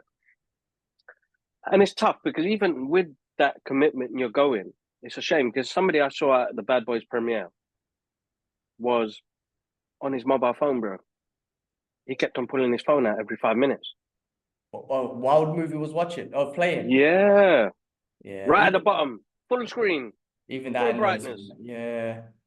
And these people, that's a hard one. Yeah. I don't know if he was like making comments as he's watching a movie or if he's just being on his phone, but that frustrates the shit out of me as well. I don't want to see your fucking light. I don't want to see it. And same, man. And then we recently went to Batman in concert, which was really good. 1989, Michael Keaton's Batman, Tim Burton with the Danny Elfman soundtrack. Same thing, man. Woman in front, bro, on a mobile, messaging away, not knowing my seat's so close I can read all the messages. Yeah. Do you know what I wish they did? Honestly, I'll be up for this. And Dave Chappelle does this in his comedy shows. He makes everyone puts their phone in a Ziploc bag and it's in a locker. And he sets that up. He sets that up at his shows. Now, Dave Chappelle is... That's really good. But the greatest of all time, so he could do that. But I wish they did that in cinemas. I really do. It's like, listen, can't take your phones in. We're going to put it in a Ziploc bag. Or like you don't put it in a locker, so you put it in a Ziploc bag, and the key is with the cinema people at the whatever, the people that work there. I think that's a great fucking idea. I would support that. I would have, because I always switch my phone off. Like I'm that guy. I love the cinema experience. So as soon as the movie starts, I switch my phone off. And that's me. But when other people have no consideration, some people have conversations. Fucking hell, that one kills me. Like, especially in Dubai, man. I really just don't get it. I shouldn't take the piss, but fucking literally sending voice messages to each other. I'm like, what? Like, you sound like that Khalkharash guy from Simpsons. Khalkharash, yeah, but I just don't get it. But yeah, I know, bro. It's a whole different thing. But anyway, we got off topic there. Bad Boys 4, if you get the chance, go see it on the big screen. It's actually shot in IMAX. I think what Bilal and Adil did, the directors, have given something new and fresh. Even with the action scenes, they are very good, very visceral, very visual look to it. The only thing that I'm going to say that's negative about the film, and I think that's because of my old age, and I'm starting to work out what Dad says now.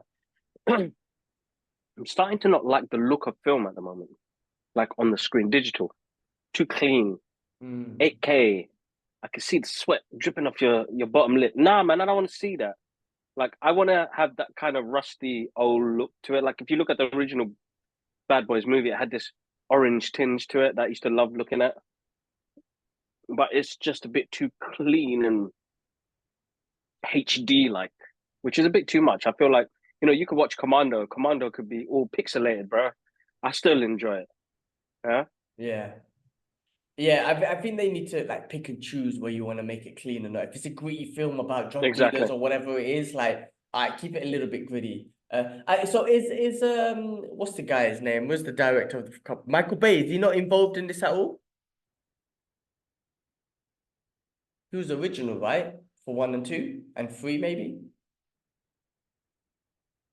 Kibler's gone on mute again. Well, maybe I could just Google it. Bad Boys. Sorry, bro. Say that again. Michael Bay is not involved? No, it's different director. I think he's a producer on this one. Okay. All right, but double check. Give me a second. No, Sony released cinematography. No, I don't see Michael Bay's name. Bilal. Are these the guys who done Or was supposed to do Batgirl? Nah, what am I thinking? Nah, I don't know. Oh yeah, they done Miss Marvel. He done Miss Marvel. Yeah, okay, good for them. Good for them. All right. Yes, they were good. They're supposed to do Batgirl, but I got fair. Yeah. Well, good for them. I think they done Moon Knight as well, didn't they? Maybe not.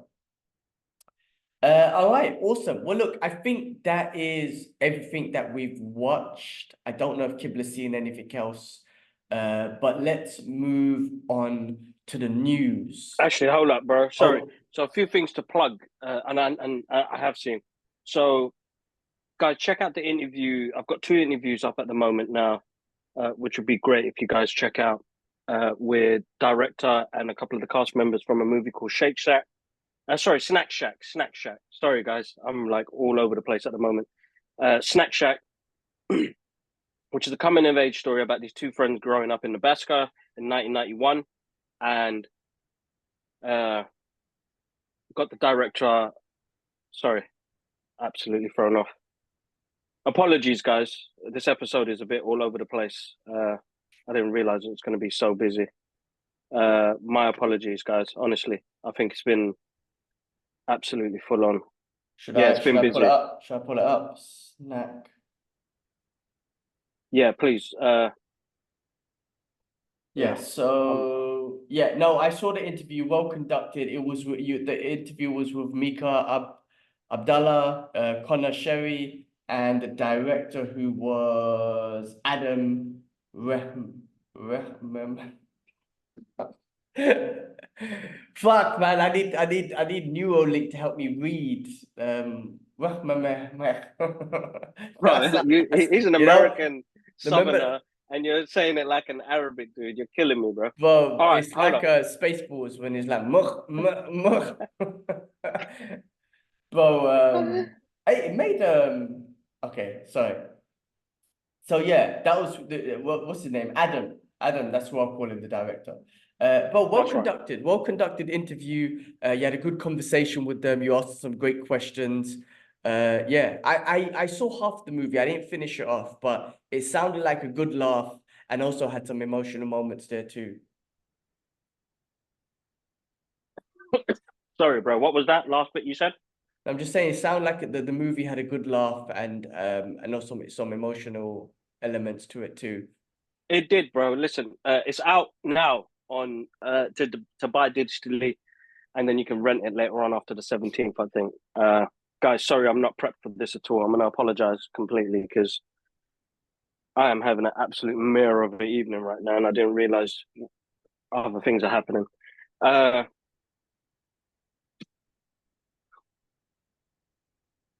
this is getting hard, man. What else? Anything else you watch? What you're gonna mention some other things? Yeah, it's getting hard. Getting hard. Sorry, guys. There you go. Life of a dad trying to keep up with everything at the moment, and I can't even remember what I've done. Uh, yeah, it's full on. Absolutely full on. Yeah, it's All gone right. out of my head, bro. There's a couple of interviews. I uploaded something today Yeah, as you well. uploaded site today. Apologies, guys. I'll pull it up. I'll Apologies. pull it up. Apologies. I saw an interview with it was for the anime. Hold on. It's the voice actors, Byron and Clint. Let me pull it up. Oh, I got it here. horrible, horrible way to plug somebody's work. I'm so sorry, guys. Apologies. Complete apologies. Uh, It yeah, is no, really good with interview. the interview with Haikyu, the dumpster battle Haikyu, the voice. dumpster battle, which is the Yeah, anime, which is I thought, by Bryson Bagus and Clint Bickham. bro, you're killing me, bro. You're making them sound Bengali and Arabic. I can't Listen, read. That's it. That's simple as that. I just can't read. I need, like I say, I wish the internet started having like a voice thing. Anyway, carry on, go on. it does have a voice one. Sorry, bro. Nia's going crazy. This is an awful episode, guys. I'm so sorry. Uh, fuck.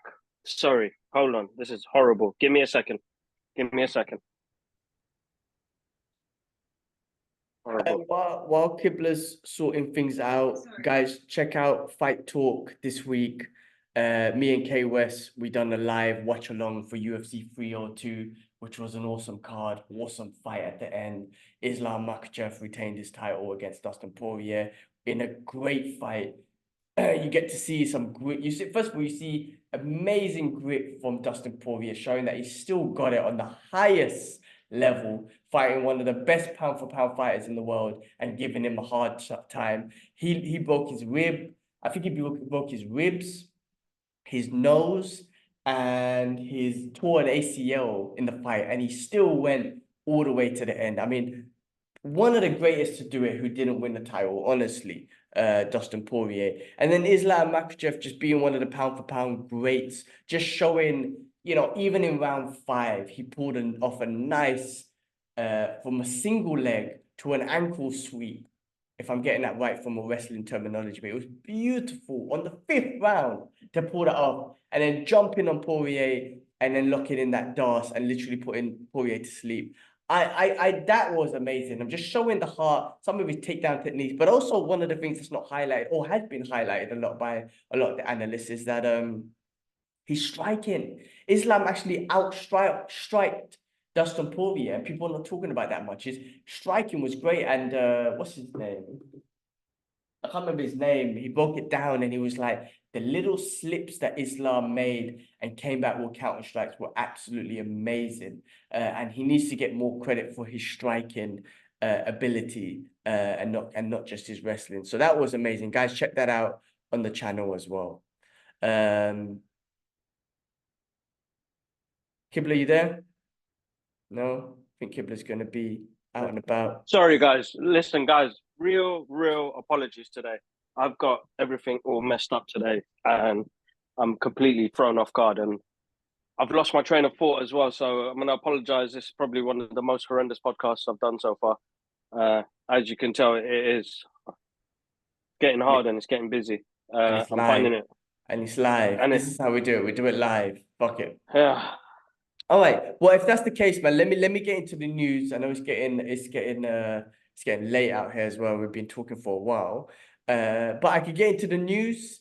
There's a few things that we could do. We could talk about in the news or things I wanted to share. So starting off with MCU news, Alan Richardson, and we were talking about last week on last week's podcast on how he can be in a superhero movie and how he just looks fantastic. But is rumored to take on the role of Venom in the MCU, potentially setting up an epic showdown with Tom Holland's Spider-Man. I mean, he will be an awesome Eddie Brooke. You know what? When you play Marvel versus Capcom, the Eddie Brock in that, I swear that's what's his name? Alan Richardson, just tall, hench, blonde hair, he would be fantastic as Eddie Brock, in my opinion. I think that would be fucking amazing. So it's a rumor for now, but I think that would be great casting, in my opinion, as Venom in the MCU. Jordan Peele is in talks with Marvel. A lot of rumors out there. What can you work on? What projects? People putting Blade out there and whatnot. I know Blade's gone through a lot of issues in regards to rewrites and all that sort of stuff. But Jordan Peele, he has done some great movies.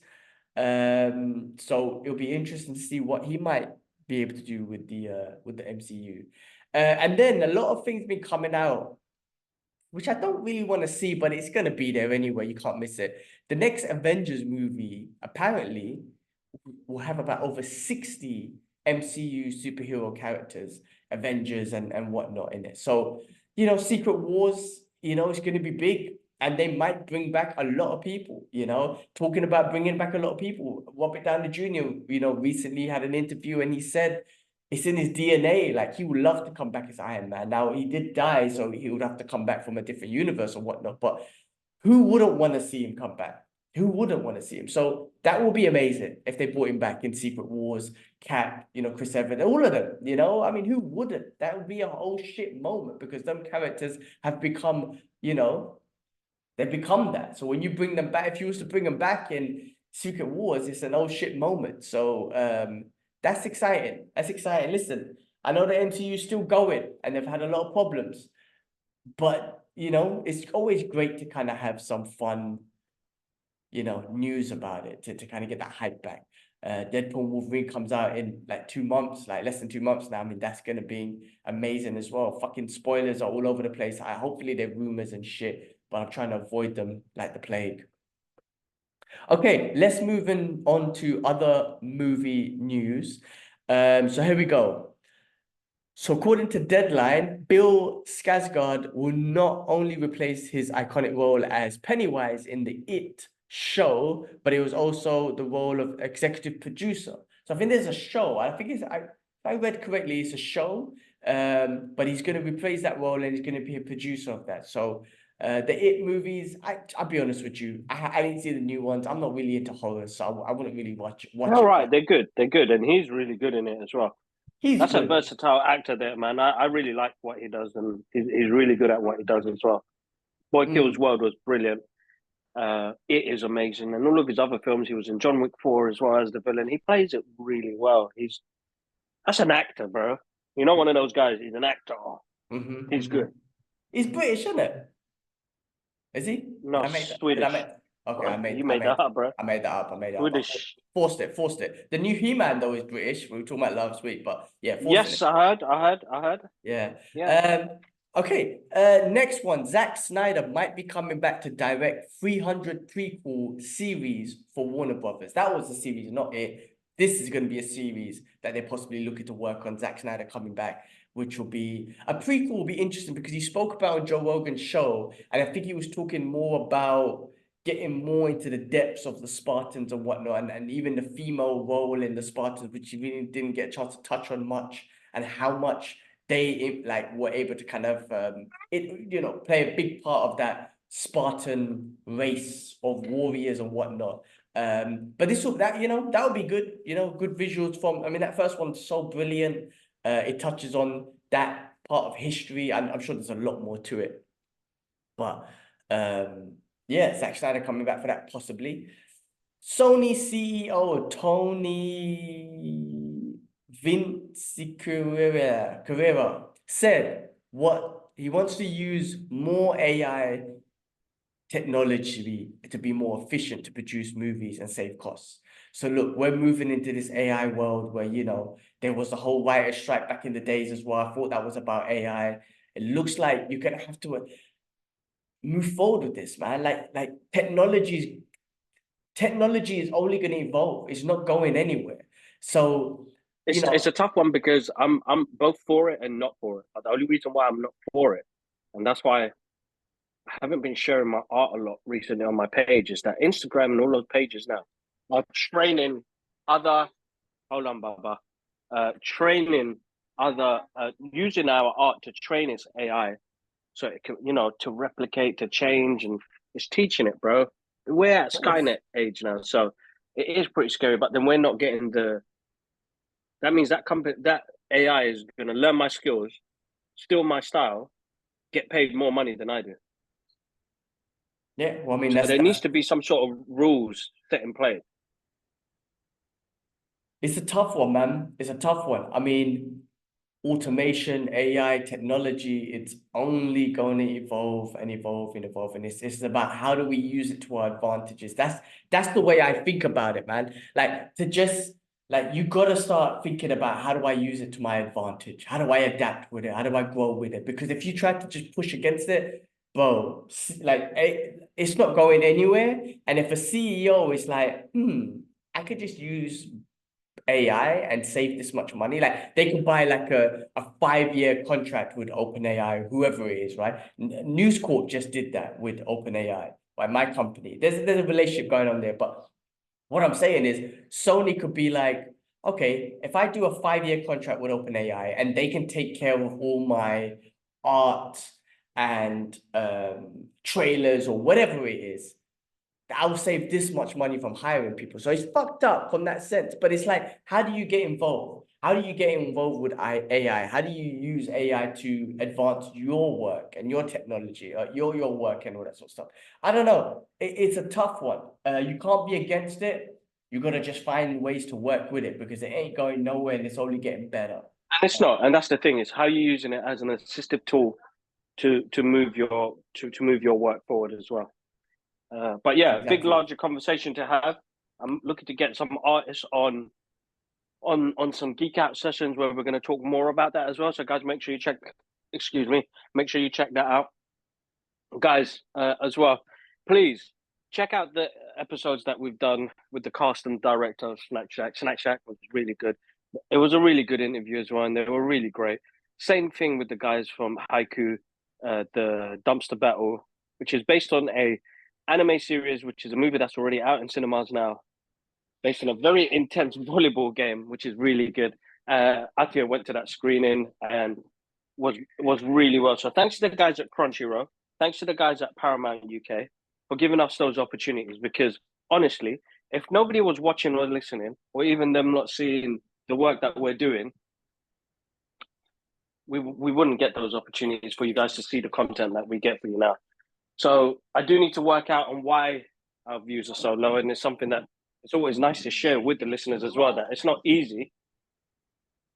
This is the hardships of working for so long, but I need to really dig down on why that's happening.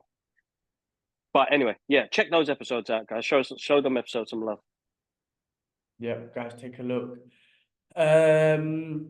Cool. The next part of the news, Hiroyuki Sanada is in talks for starring in Chad Zelensky's Ghost of Tsushima movie. I mean, look, man, Hiro, who I'm just gonna call him, Hero's got to be in that, bro. but he's fantastic. He's got to be in there. He's got to be in there. I've heard some people say like, oh, he's just getting typecast and whatnot, but I'm like, bro, he's a Japanese dude. Like, of course he's gonna be in a samurai movie. Like, I look at the way he looks, bro. Like, some things I just don't understand. Like when people say that, I'm like, yeah, of course you want to have him. And yes, there are loads of other Japanese actors and whatnot. But if he's the most famous one, he's amazing at it. I mean, you've seen him in Shogun, Last Samurai, all these movies. Then why not? You know what I mean? So yeah, he's got to be. I don't know if he could play the main character Jin Sakai, but he could definitely play maybe his uncle, the Emperor. Maybe Jin Sakai, you get someone younger or whatnot. But come on, man, put him in there. Like, shut up about typecasting and shit, man. My guy is a samurai, man. Put samurai. He's samurai, bro. That guy's samurai, man. He's samurai. Put samurai in samurai movie, man. And don't talk too much. So I'm looking forward to it. I hope so. I hope he's in it.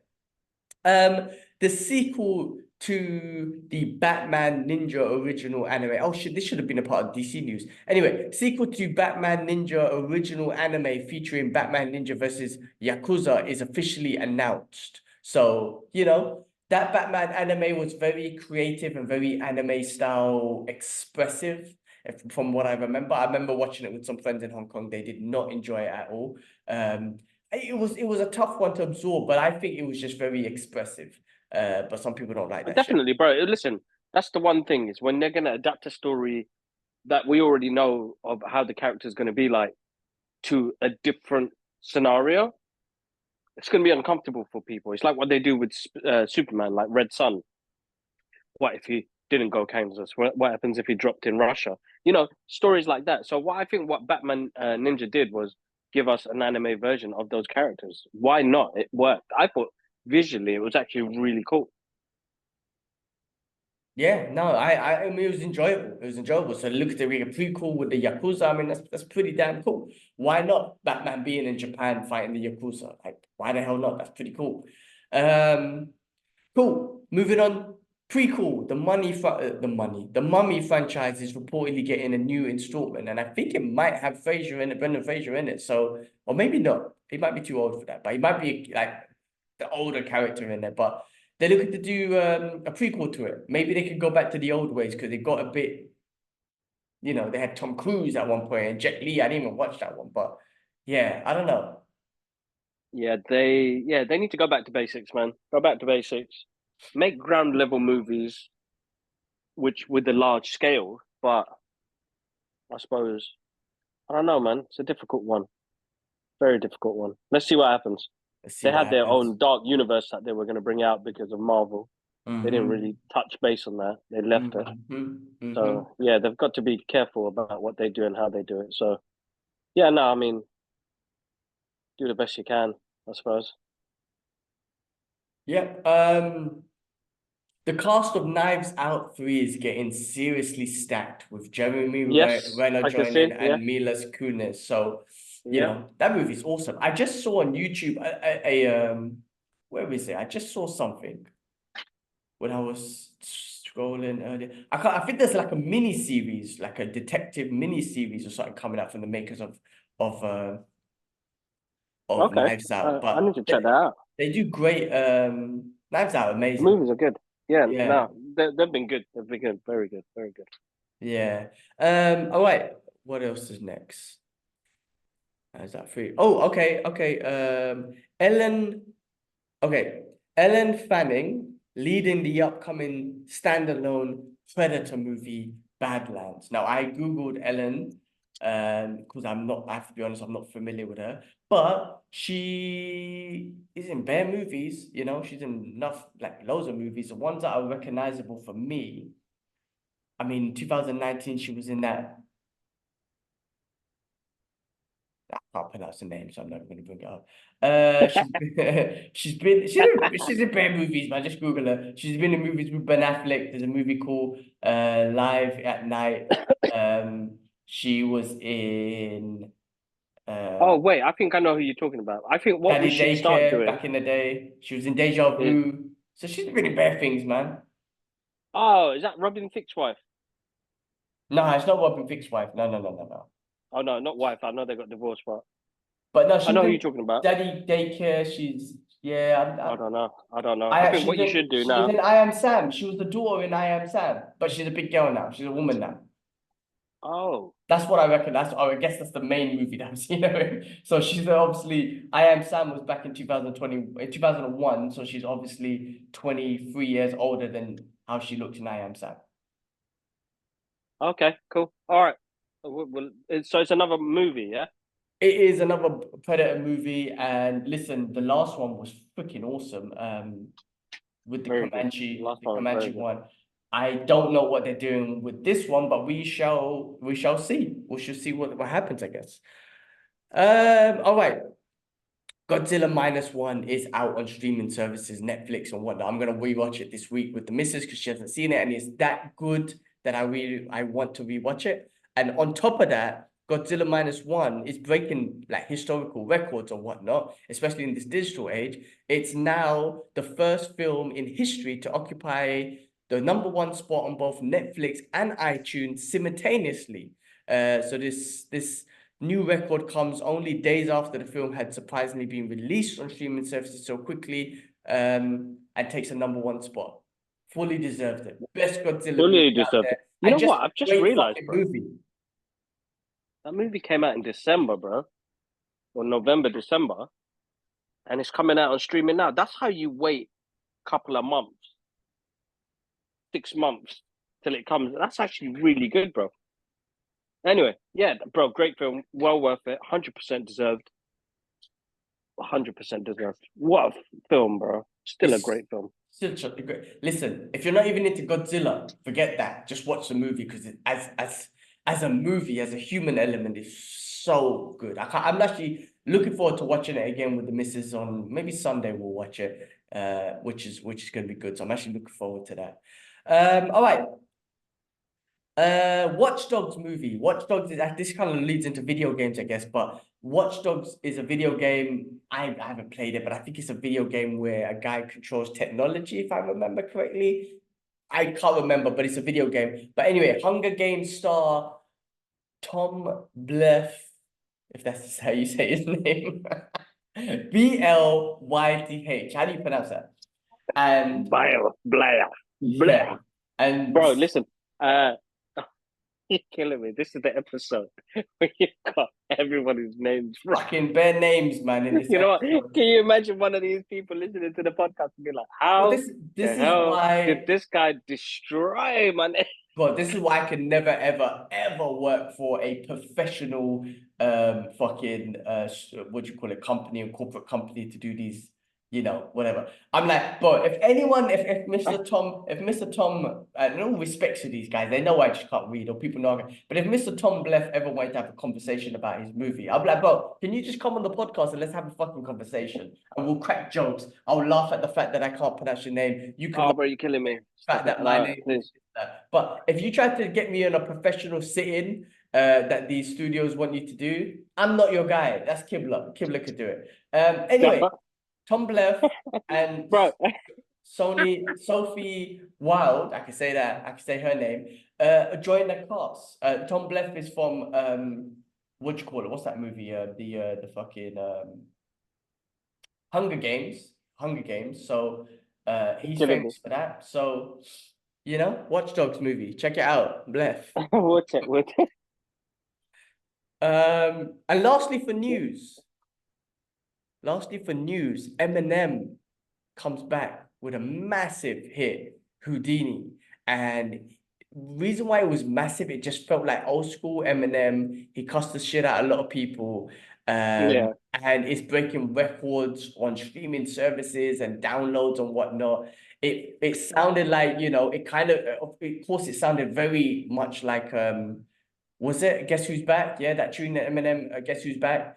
And it was because he was wearing the superhero outfit that he was wearing in that, right? Dr. Dre was in the video and everything. So, bro, it was really good. It felt nice to listen to some hip hop that sounded like old school Eminem. I mean, the guy's gonna go down in history as one of the greatest, or he's made an impact in hip hop, especially being a white guy and whatnot. I mean, he smashed it, and this tune is awesome. So. Smashing it. Eminem's back with this tune, so we'll see how the album goes. No, listen, good on him. It is a good track. But you know what? I'll be honest, bro. With everything that's been going on, I haven't felt the same excitement for it because I still listen to old school hip hop. Yeah, old school hip hop really has a special place in my heart. But to be honest, bro, Macklemore's Hinds Hall is still playing in my head. It's a track that I suppose means a lot more to me, and I probably didn't say much about what was happening in Palestine in the beginning, just due to being so preoccupied with everything. I got my little girl eating a box right now to try and keep her happy. But yeah, Hinds Hall, man, guys, just let you know, man. Macklemore released a track 2 weeks ago. All the proceeds go to UNRWA. Make sure you check that out. But yeah, listen, Eminem's track is good, bro. I haven't had the chance to sit down. I've caught bits of it. This is how crazy it is. But I've heard great things. I heard like he smashed like 10 million views. He's broken YouTube records. Good on him, man. He's a great artist. He's a great MC. He's always been a great storyteller. That's what most hip hop artists are not now. They're great story. He's a great storyteller, man. He always has been. So good on him, man. And it does have that old school vibe to it. I saw parts of the video. The video looks jokes. Yeah, I'll have to hopefully get a moment to myself and I'll watch it later on, bro. I'm gonna put that on my list.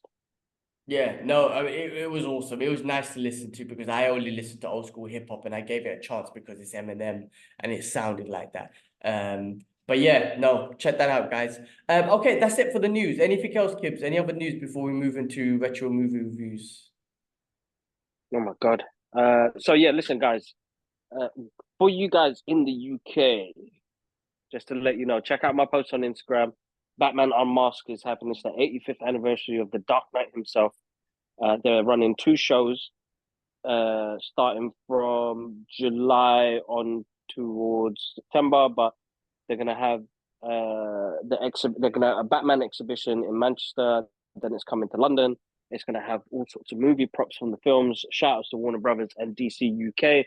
They sent me out some gifts yesterday, and they've launched a website so you can get on the waiting list. So check that out, guys. That's gonna be pretty cool. And what else, man?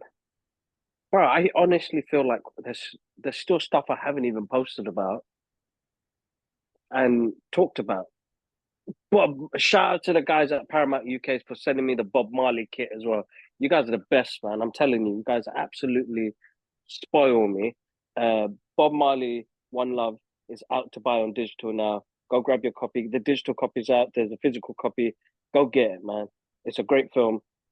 But shout outs to Paramount UK. Aioli, yeah, man, so much, bro. And then they sent me out the F Dogs for Snack Shacks, bro. Shout out to Paramount UK for hooking a brother up. They give us the interviews. They give us the goodies. You know this shit is free, bro. What we do in the podcast. So when we get gifts, that's nice, nice, nice. Like, and what the LP I'm gonna give to Dad, but he doesn't have an LP player, so I'll listen to it for a little while before he gets an LP player. But yeah, no, shout out to them, man. There's nothing else, bro. Let's jump into the. What was the retro movie? What did It you watch, was. bro? But this week's retro movie review is The Burbs. Oh yes. Yeah, it popped up and we was like, you know what, let's watch it. And I introduced it to the missus. 1989, Tom Hanks.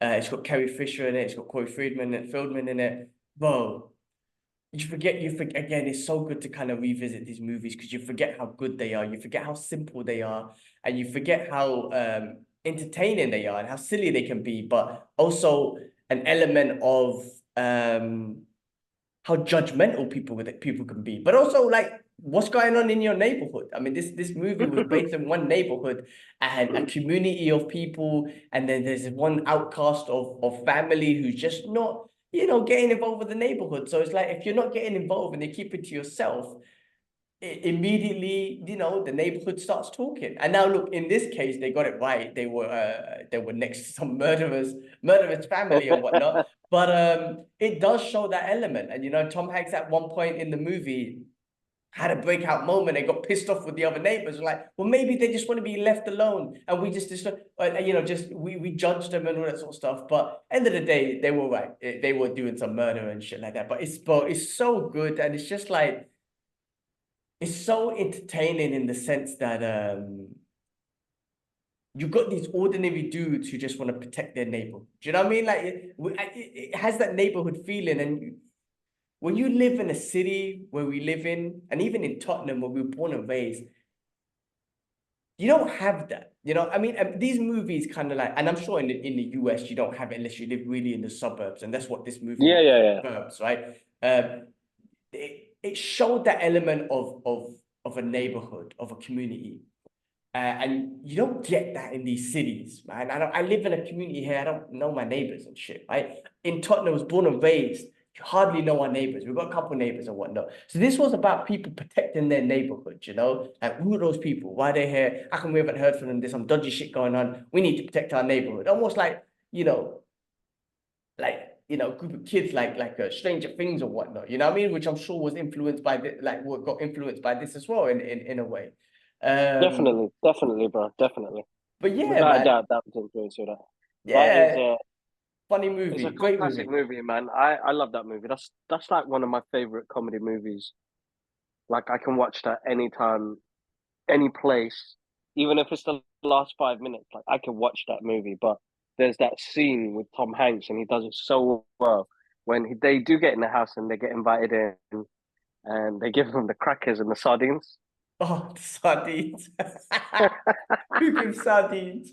It was pretzels and sardines. It's like That's it. That's it. Pretzels and sardines. It was so butters. And his wife looked at him like the women rejected, but when it came to him, his wife were like, just do it. Like, why?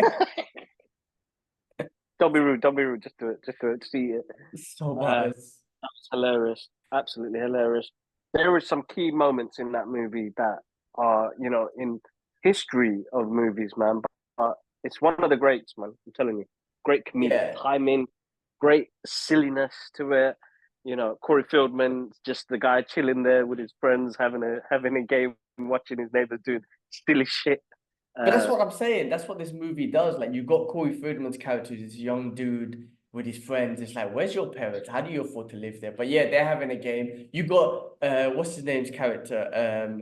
Bruce Dern, who's the army guy, the old army guy with a fit wife. So you're asking, how the hell did he pull that off? Because she's fit, and then he's just this random military dude who's got all the equipment in the world and whatnot. Then you got the kind of the Dumbo, reckless dude who was Rick. I'm just gonna call him Rick. But yeah, I'm not gonna try and pronounce no more names today. I'm tired. You know what I mean? And you so that's what you love about it. You got characters in the movie that just kind of like question you, but they're opposed. It's like the Goonies almost. Like you know, it's they're supposed to be these random characters, not supposed to be just normal neighbors, and they try and investigate. You got these certain characters who have these characteristics. No, you got to have that, and that's what makes that movie special, bro. Is those each of those characters play a priceless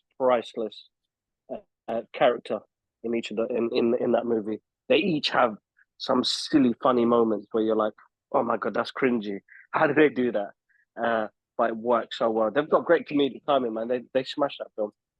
Definitely. And That's something seeing I young, watch again. young Tom Hanks as well, which, you know, again, it's funny because he was on vacation in this movie and it's always like, you know, going to the lake and whatnot. It's like, can a guy just chill at home and have vacation at home? That's what how I want to spend my time. And then he ends up falling into this sort of investigation on the On the house neighbors. and neighbors and whatnot. So, you know, hey, listen, when neighbors are doing creepy shit, it does make you scary. But I remember growing up in Tottenham, and we will make up shit about our neighbors. I'll never forget. Can't remember their names now, man. But there at the end of the road, there was a guy that you and with Mosan, and there was a couple of other guys, other friends. You made up a Yeah, story about a dude, a cannibal who lived at the end of our road, right? Now, as kids, that's some scary shit. But the visuals that you lot put out there saying that, you lot said some dumb shit. Like this dude at the end of of our road in Tottenham pulled out a head, a decapitated head. And me as a young kid would be scared shitless. Like I remember you guys describing him as a fat dude with a gray jumper and whatnot. So as a kid, I visualized that. You get scared, and this is what you feel like in your neighborhood. I mean, it's the same thing that these lot are going through. They're seeing some shit. Obviously, these are actually seeing some shit in the neighborhood, and they're visualizing things. They're getting scared. They're like, something's going on in the neighborhood. So it's also like, like I said, that neighborhood protection or what's going on in your neighborhood and whatnot. And this yeah. like, portrays that. Neighborhood watch, neighborhood watch, Neighborhood watch, neighborhood yeah. watch. Oh man, it's great. It's great to see Bloody, Tom I can't Hanks. believe you Yeah. remember that, bro. Happy. Bro, this is what I'm saying. This is what I love about watching. This is what I love about movies. This is what I love about watching and revisiting old school movies because it brings back old school memories. You know what I'm trying to say? Like Yeah. this is the joy that movies bring to me because certain movies will bring up certain memories in my head, be it about what we've been up to, family stuff, what dad might have said, or whatever it is, and I'm like that's the movies are memories and not just memories on the big screen, but memories that trigger off memories that we lived through. I love that. That's what I love about movies. And this movie triggered off that memory here, which is crazy. So yeah, Bro, what's trying to remember those let's friends' names. I can't remember their names, man. Anyway, so many, man. Well, yeah. Andrew Gregory, No, it wasn't Andrew Gregory. It was Mosan. oh, I really can't. I think the guy who was in my year, his name was Eddie, if I remember correctly. Oh, wait, the Filipino family or No. They were white guys, man. The one who's in my class, we were in primary school. So the guy was in my class. His name was Eddie, I think, and he had an older brother who was in your year. He was what? in Darren Hat. yes, hat, yes, yes, Yes, yes, yes, the yes, Hat yes, yes, brothers. yes, The yes. Hat That's it. brothers. There Yes, the you Hat go. There you brothers. go. There you go. Yeah. Oh my god. Wow. There you go. That's what Listen, I'm bro, let's do a saying. tribute one next week for the retro trailer review. Let's do Big Trouble in Little China. Have we done that already? We done that already, man. Shit, you're Oh forgetting man. things. That's what I'm saying. That movie, we spoke about it. It reminds us of Nabil. That's my point. Like we these movies, man, whatever it is, they bring back memories of people. So yeah, we done Big Trouble in Little China and we spoke about Nabil. Oh man. All right, cool. Yeah. All right, listen. We'll find another Uh, one for next week. Yeah, let's think of one to do for next week, man. all right, let's do it, man. Let's do that next week. All right, cool. Uh, All shall I wrap right, this up? that's it. Wrap it up, man. Take us out, man. Listen, guys, again, apologies for such a messy episode from me anyway. I'm not going to apologize for Gilman not saying the names properly. That's this is the episode, bro. This is the You episode. can't, you Hold on, let me can't, put you my. can't, you can't laugh at someone who's got dyslexic, bro. No, that's true. That's true. Sorry, What's the sorry. word? That's Let's the get. If you're gonna take that fucking. picture, take it with me here, bro. With Oh yeah, that's. my hairstyle. But I can't read for shit. I ready? One, two, three. My reading is it's a Even Nia's fucking laughing. it's a comedy show, man. My reading is a comedy show. I don't know what to tell you. I don't know what to tell the listeners, but hey, they like everyone, whoever listens, our committed listeners already know that I can't read for shit, and I don't give a fuck. So it's cool. All right, apologies from me, guys. It's been absolutely busy, and I'm sorry I've just come on the last minute, but it's kind of just died down right now. That is something that we need to work on with timing and the rest of it. There's so much going on, but apologies from my side. But thank you so much for the support on the channel as well, guys. Make sure you're checking out. Sorry, there we go. Make sure you check out all the links to donate to Palestine. I'm going to find some new links to donate to the people in Sudan and Congo as well. So, guys, make your donations on there. I want to say thank you for that. And yeah, listen, follow us on the social media journeys. We recently blew up on Instagram. Massive thank you on that one. I popped out this basic X-Men meme, and it's been getting loads of love, but people have come onto the channel, but it's not even that. I've got to say that the power of putting out a meme is insane, is that we got there's a couple of people that we're going to get on here, some artists that we're going to talk about the AI stuff, but there's a couple of British comedians that have got in contact with us that want to come onto the podcast to talk about pop culture, but they want to talk about their comedy as well, which is amazing, bro. So Awesome. massive thank you for the guys that have reached out to me. I'm so sorry. It's hard to keep up with everything, but we'll get there eventually. We'll get there eventually. But all right, cool. Massive thank you. Let's wrap up there before Nia goes crazy. All right, we out. Peace. One love. Peace.